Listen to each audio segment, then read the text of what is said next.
Hello, hello, guys. It says we are live. Thank you for tuning in and watching. You are listening to the podcast Best Places to Live.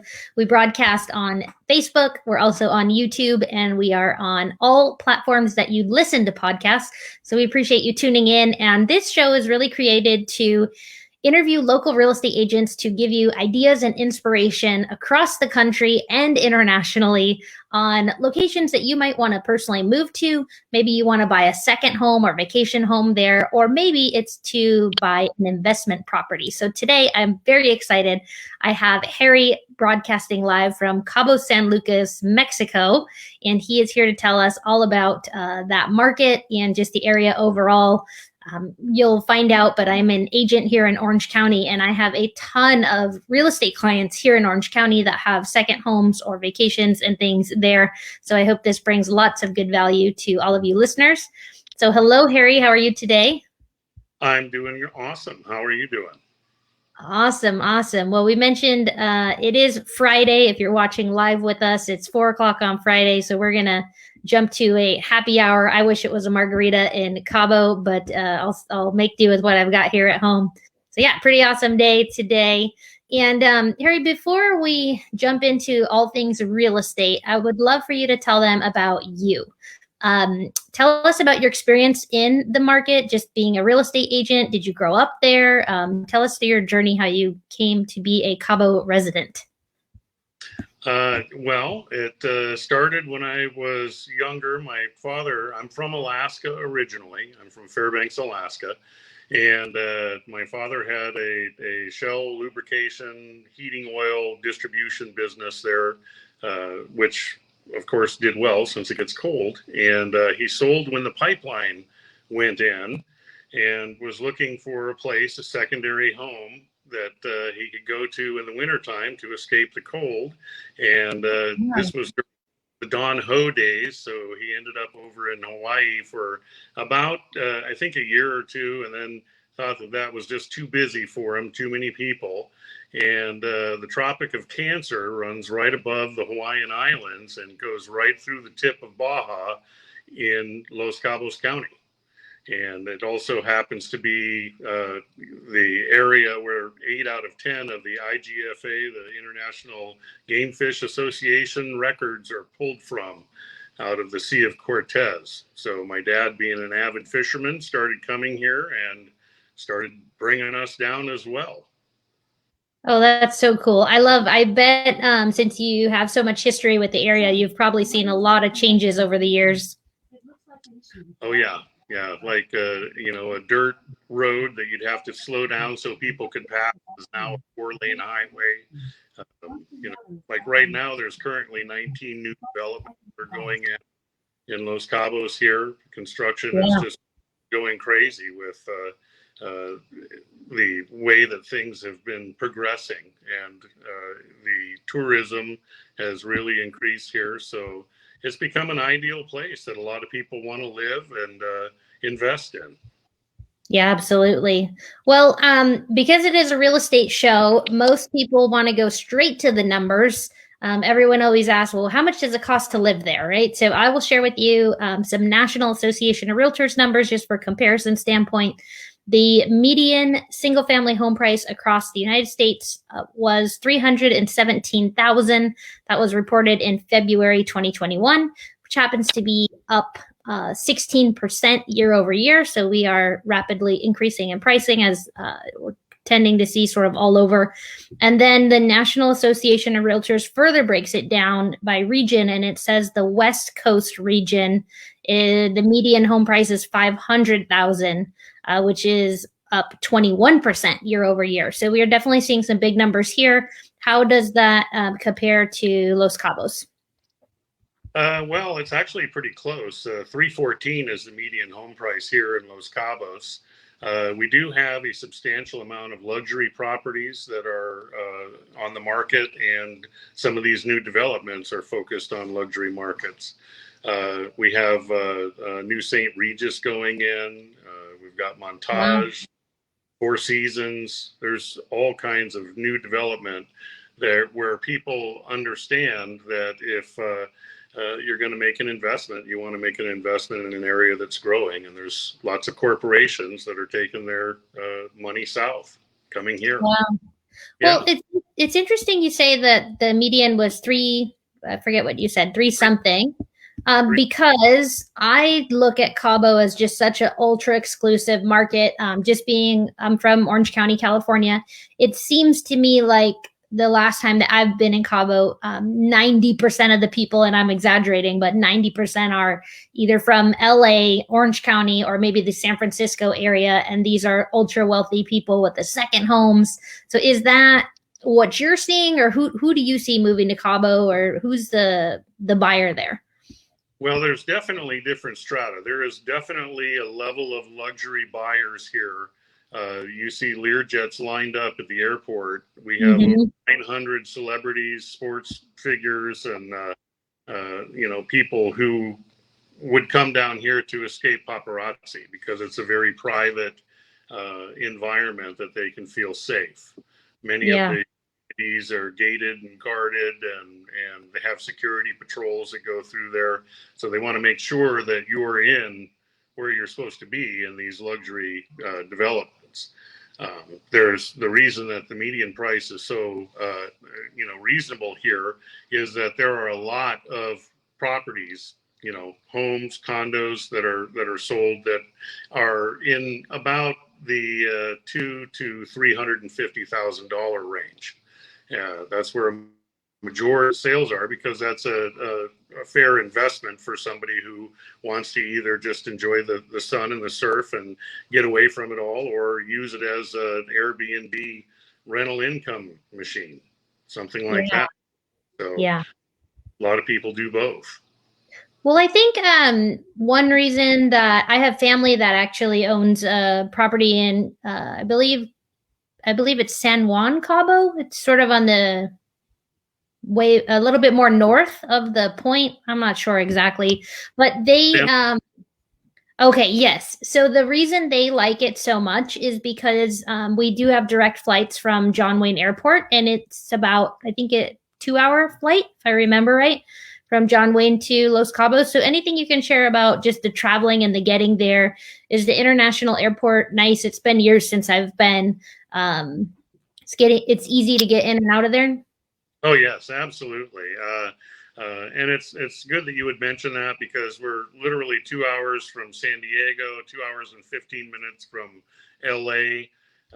We're like 3 hours from Dallas, 4.5 hours from Atlanta. And it's so close that oftentimes there are direct flights that come here. The airport facilities are new, and they are in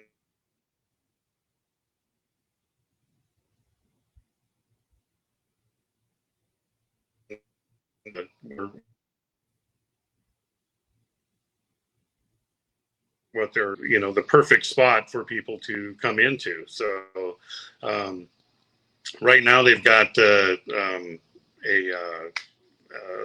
private jet airport that's down in Cabo San Lucas, so that picks up some of them, but a lot of private jets are coming into San Jose. Awesome. Yeah. So can you maybe describe the area overall? Because how big is it? We've used a couple different words, Los Cabos and Cabo San Lucas. Can you kind of explain the area and maybe how many people are there? Sure. Well, Los Cabos is a county, and La Paz County, and La Paz is the capital of Baja California Sur. Baja is divided up into two states, which is Baja California and then Baja California Sur, which is where I'm at, was a playground to a lot of the movie stars and actors and stuff like that. For example, when I was a kid and I was first coming here, I met John Wayne at the airport. Ah, cool. There with his wife. Yeah, it was really cool. But you never know. I have been out talking with people and found out that that was a celebrity you were just talking to. But there's about 730,000 people that live in Los Cabos County, or the state of Baja California Sur. And Cabo itself has a little over 300,000 people that are full-time inhabitants. But when tourism, is in full swing, then those numbers can actually double or maybe go 1.5 times what the normal population would be. Got it. Yep.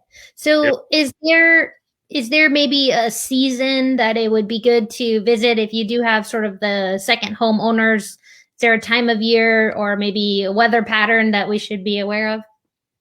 Well, actually, Cabo is one of those all seasons type places. Uh, every time of year has something beneficial or specific. So the winter season is when the temperatures are typically between about 60 and maybe 80 degrees. So that's when a lot of the snowbirds come down here, like myself, Yeah. because weather is really pleasant and play golf or go fishing or whatever. The fishing actually, though, gets better in the summertime, and that's when they have all of the fishing tournaments, which pretty much wrap up in October with the Bisbee Black and Blue, which is the richest, largest fishing tournament on the planet. Interesting. Yes, it's quite an event. It's something, and they've pulled in marlin that are as big as a little VW van or stuff like that. They weigh 1,000 pounds. They have to get a crane to lift them out of the water. Wow. It's really amazing. Yeah, really, really rich waters. I guess if we're mentioning the recreation, I mean, when I've been to Cabo, a little bit of everything, right? There's really great restaurants, there's good beaches, there's, I believe people do like dirt bike riding, that kind of stuff. What's kind of the draw to Cabo? I mean, there's a lot of recreational opportunities, but anything particular come to mind? Well, I mean, there's always the water sports, the fishing, the getting out and yachting and Yes. tours, whale watching. You mentioned ATV, motorcycle riding. Yeah. They've got all kinds of tours that you can go on. Some of the places. There's a one area called Cañón de Zorro is got a 40-foot waterfall that's got this huge area that you can actually swim in with the family. But you've got this almost Indiana Jones kind of backdrop that's going on with the waterfall coming through. And there's hot springs out there. There's some vineyards, so people are actually producing wine in the Todos Santos area. And each one of these areas kind of has its own little flavor. Cabo is the action-packed. If you're looking for the nightlife and some really exotic restaurants, that's the place to go. And San Jose has a little bit more of a laid-back vibe to it. They have more like a cultural center type thing where they have art walk and they have museums and they have the cathedral. There's a lot of things that go on there. And in Los Barriles, that's an area where I actually grew up and was very famous for the mining that was taking place out there. They've got an area, a town called El Triunfo, where they were smelting silver and taking it down to the coast. And the closest point was this area called Los Barriles, which literally means the barrel. And that was where the ships that were transporting the silver and the gold and whatever minerals and ore they were pulling out of there were able to fill up their water barrels. And the name just stuck. Wow. I love it. Well, you know what's so cool, Harry? You have such a wealth of knowledge. Just, I think, like you said, since being a little kid, going down there to all this time, living Alaska, then bouncing back here. I mean, it's just really cool that you have such micro knowledge. So I guess I'll take a mini commercial and just say, if you are thinking of moving to Cabo, make sure you connect with Harry because I don't think that you'll be able to find anyone else who knows as much as he does. He does. So there it is. Thank you for that plug. So I'd love to talk a little bit more about the real estate. So it seems to me like because it's a potentially a second home market. Is a condos the way to go? Is single family house the way to go? If we are seeing these gated communities, does that mean we have high HOA fees? Talk to us a little bit more about that. Okay. Well, yeah. I mean, essentially, it depends on somebody's appetite for risk and what it is that they're wanting to get into. If they want something that's more self-sufficient, then they might want to look at a condo.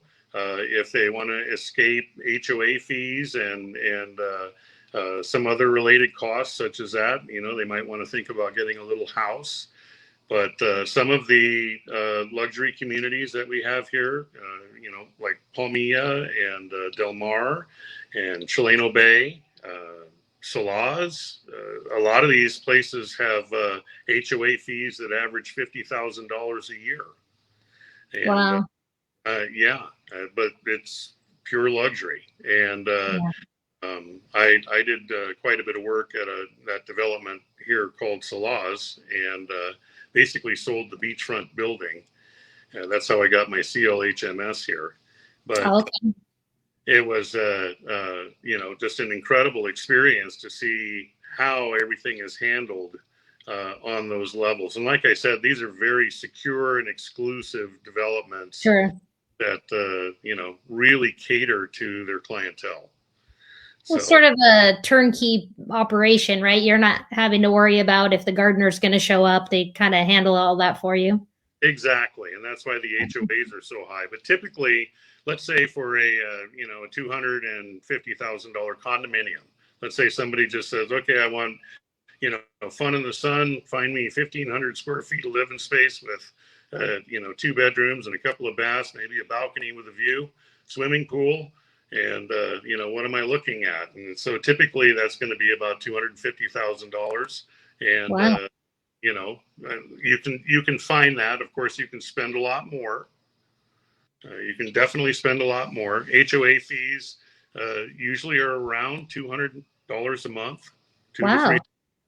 for something like that, depending on the area, depending on the amenities.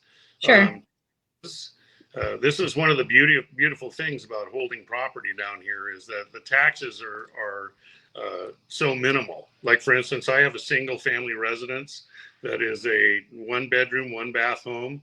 It's about 750 square feet. It's worth about $200,000, and my annual taxes are $40. Wow. $40 a year. Harry, And you got a new client because I'm coming.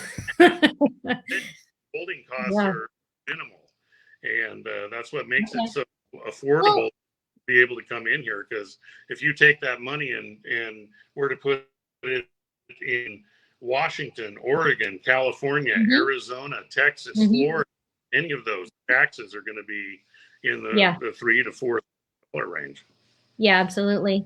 Well, so let's talk about owning property because I have heard in Mexico you don't own the land and the government can take your property or you don't own title or some weird stuff like that. So, what should we know about owning property? And also, can we get financing or are these cash purchases? Well, let's start out with the types of financing that's available. Most popular is owner financing. You can get financing down here through private party lenders, but sometimes that can be a little expensive because they require like 50% down, 3% Okay. loan origination fee, maybe 10% interest. The Mexican mortgage market here has a much higher interest rate than what you would expect from the United States because it's about 16%. Okay. Yeah, so there is financing that is So available. mostly all cash. Mostly, it's that wonderful 0% interest, 100% Yeah. down payment option. Yeah. So that's pretty much what I tell people to look at. And then, of course, there are some creative options that people can do if they have a 401k that they want to redirect some of the investment from maybe a stock portfolio into a real estate investment that they're planning to use for an Airbnb, and earn their money that way. Which also gives somebody an opportunity to fly down and check on their investment and, change the light bulb, swap out the toilet paper, whatever needs to be done to Yeah, make sure that's right. it's producing. But that's pretty much how the financing goes.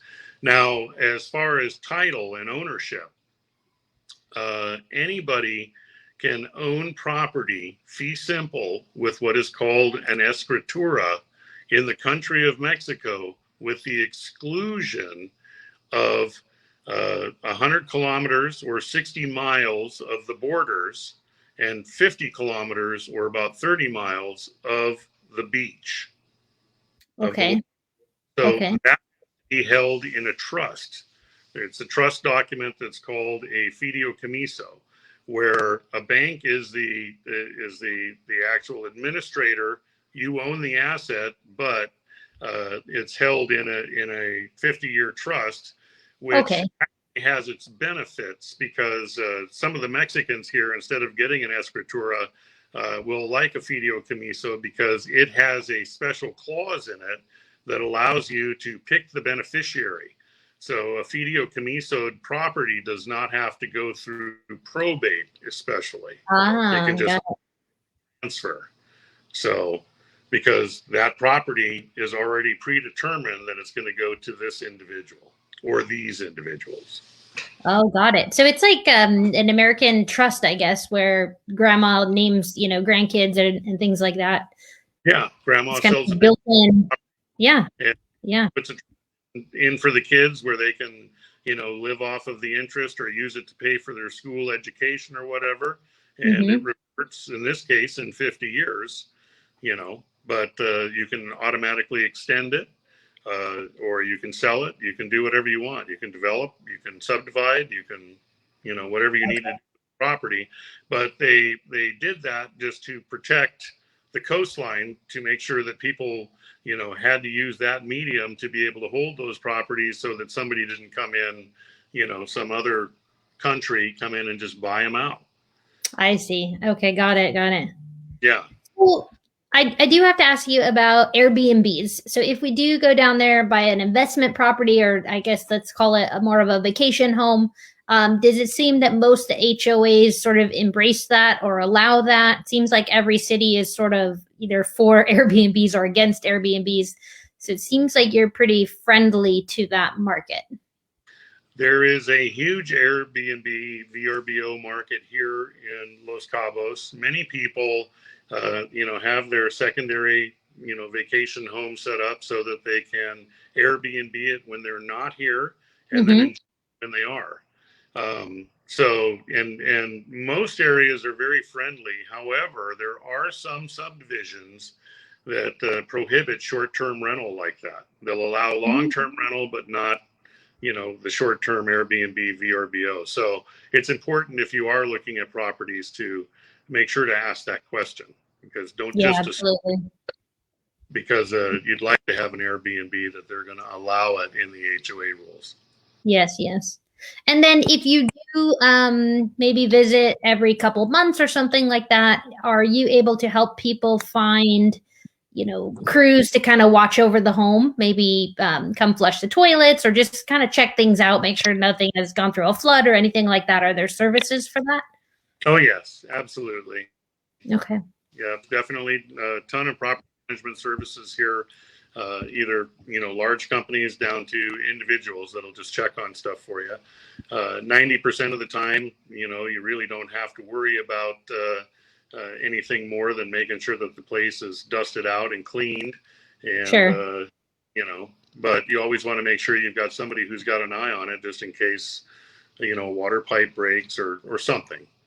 Yeah. Something. Yeah. Yeah. Well, I have two final questions for you. They're actually my two favorite questions, which is, Can you tell us about a deal of the day? This is an actual property that you get to sell right here on the show, something that someone can call you after we hang up and buy it. Do you have any property you want to sell us?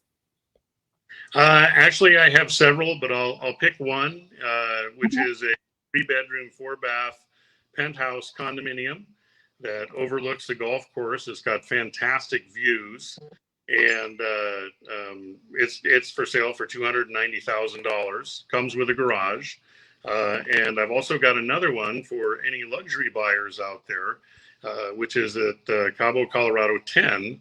It's a 6-bedroom, 7-bath home with about 7,200 square feet under air, with breathtaking views of the Sea of Cortez. Wow. it's for sale for $1.89 million. Wow. Yeah, I know this always sounds crazy when I say 1.8 doesn't sound bad, but coming from Orange County, 1.8 for ocean views and 6 or 7 bedrooms. I mean, I don't know if this is a thing, but if you could get 3 or 4 families, maybe your brother and your cousin, to come together and buy a place like that, what an awesome opportunity for summer vacations and like you said, all 4 seasons, really. Oh yeah. I think winter is even better than summer. Those rent for between $700 to $8,500 a month. There are people that are like, okay, I want to spend a month in Cabo. Let's get something nice, and they'll rent a beautiful home like that. There's a ton of rentals like that, as well as people who just buy them and enjoy them for their own personal use. I didn't ask you this before the show, but if we wanted to see homes for sale, is on your website, can you search for property, or what's the best way to kind of poke around on some listings? Yes. I mean, that's, the best way that I've been able to get the word out to anyone that's looking here is at the website, cuincabo.com. And if you have any specific questions or would like to have any information about what it takes to buy here, I've got a flow chart that shows exactly what the process is from beginning to end. And just let me know by writing me at caboagent@gmail.com, and I'll make sure to get all your answers or your questions answered. Harry, you're the best. I'm having fun talking to you, but I have one final question. Okay. And if somebody were going to come visit you this weekend or maybe next weekend, can you give them a few tips? Any must-see things or must-do things while they're in the area? Maybe a hotel that you recommend, or maybe an Airbnb, any restaurant, a neighborhood they should drive through, just sort of a couple tips on a good weekend. I thought this was going to be the last question, because the last paragraph question. All of the stuff here. I mean, if you're in San Jose, go to the Art Walk. If you're in Los Barriles, check out the wind kiters and the wind surfers out there, or up in Ventanas if you're up that way. If you're in Todos Santos, stop in all of the little artisan shops and check out the handmade goods by the people that are creating these works of art. And also stop in for a little shot of tequila at the Hotel California. And if you're in Cabo San Lucas, definitely go on the booze cruise. This really? was yeah. They have a cruise that leaves at night. It's a dinner cruise, and I think it's like $50 or $60, but everything's included, and it is absolutely stellar. The last time I went on the cruise, we were right up alongside some whales. There was a little baby whale that was coming up. Oh, cool. There was a beautiful sunset. Yeah. We had views of the arch. It was just incredible. That's called the Cabo Rey.